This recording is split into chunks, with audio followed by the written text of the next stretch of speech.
Okay, good evening. This is a little video on setting intentions. The new moon in Leo is coming and we're moving into the Leo sun season, so it's a good time to set new intentions for, I guess, what we are hoping to accomplish during this period. So am trying to think of Leo and what Leo represents. And to me, it's goddess energy, childlike play, the sun, let the party begin. My dad, my father, and my grandfather were both Leo sons. And it's just a really generous, childlike, playful, heart-centered energy. And I just can't say enough. A lot of leaders and leadership about ability comes with the Leo sun too.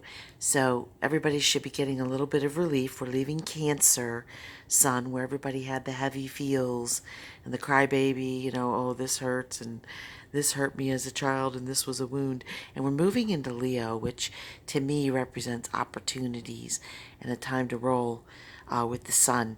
The sun is the Leo's guiding planet, which actually some people say the sun's not a planet, but it is the Leo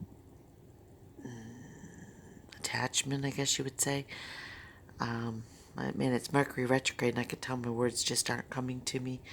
So I will tell you, I pulled two cards today from this deck, which is Animal Messages. Seek inspiration from your animal guides. And the first one is the Ray, which is counter malicious talk by casting its import from your mind. Obviously, it's an ocean animal. I had to actually look it up because I've heard it called other things, but never just Ray by itself. I think this card is beautiful. And this one speaks to countering malicious talk. So, by casting its import from your mind. Supreme predator of the blue planet, spiny teeth protrude from Ray's muscular body, delivering a potent toxicant. Teeth help form our words, allowing us to poison others with spite, malice, and lies. If you have been attacked by this fearsome weapon, Ray has come to give you the strength to take heart and cast from your mind the venom that is morphing into ever more destructive thought. Malice dwelt upon gains strength. If you ignore it, its power diminishes daily. Now, to me, this speaks to the Leo sun. Positive words, kind actions coming from the heart, and certainly no malice towards anybody else. I'm so over hatred, racism, sexism. I just am over it. We're all one. If you can't find that energy in you, the least you can do is zip it. No, it's old hat. Nobody wants to hear it, and if you're greeted with it, it happens to me occasionally. I get a lot of flack because I'm not native. Well, somewhere back in our bloodline we have Cherokee, but obviously I don't look native. Blonde-haired, blue-eyed, fair as they come.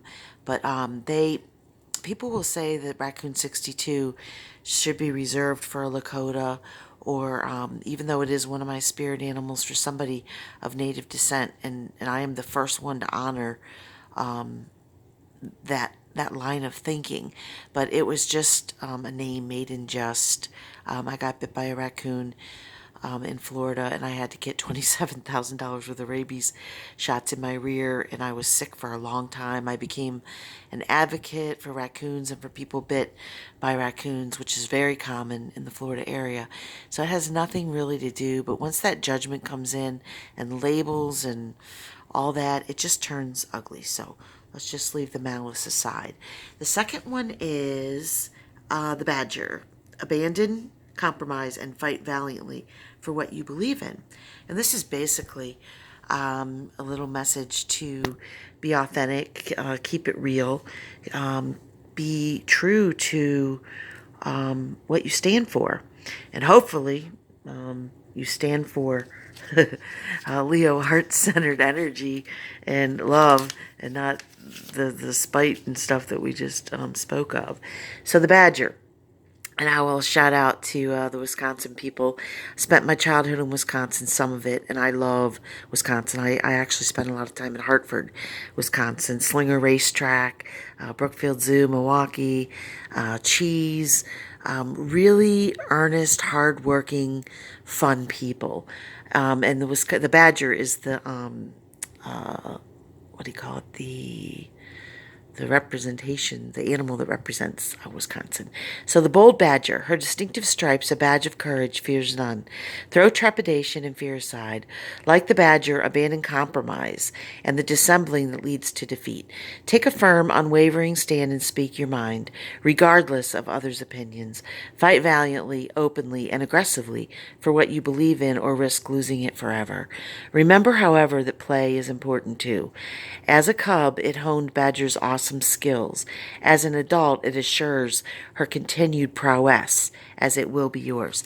So I would say Leo season is definitely a time to be an adult, to lead with your heart, to be to lead by example, and heart-centered action.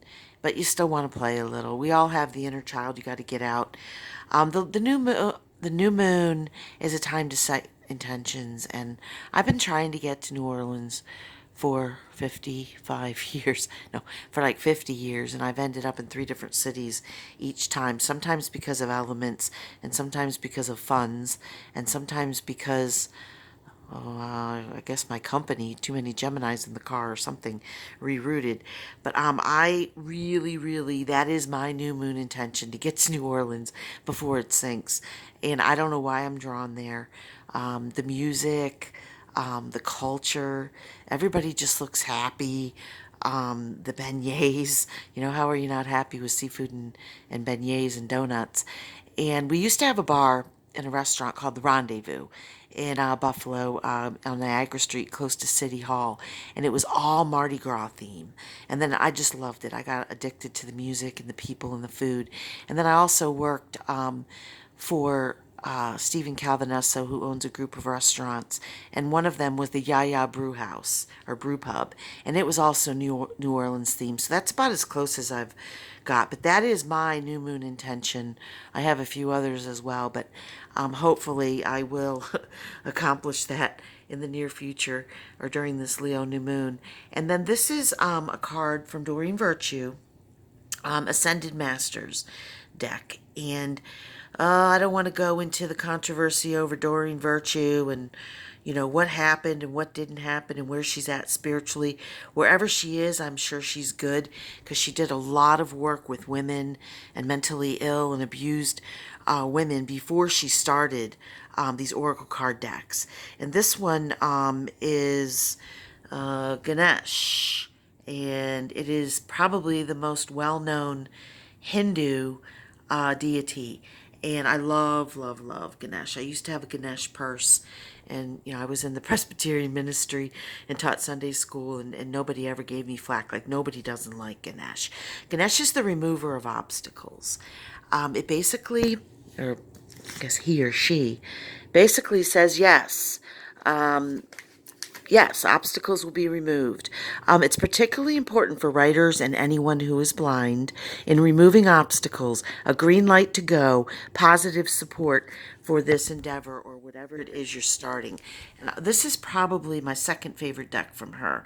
The first deck I received from her is a flowers deck, and I got to find it. It's somewhere in one of my many storage bins in one of the crazy cities that I've lived in, probably. But I love her artwork. And this deck is all Ascended Masters. It goes from Jesus to every religion, spirituality is represented pretty much. And I was so happy today when I drew this card, and it's gold, which is the color of the sun. This is the back of the decks, how they look. I think it's Archangel Michael on there. And then this is the card, yes, yes, yes. So I just want to say, Leo new moon, time to play, time to set positive intentions. Anyone with a Leo sun, moon, or Venus will just really, really zip into this energy and be, more lighthearted and feeling more like a child. And I just want to say happy new Leo, blah, happy new Leo new moon to everybody. And I hope everybody sets an intention to have some play and do something that speaks to your inner child. Okay, and have a great night. Peace out.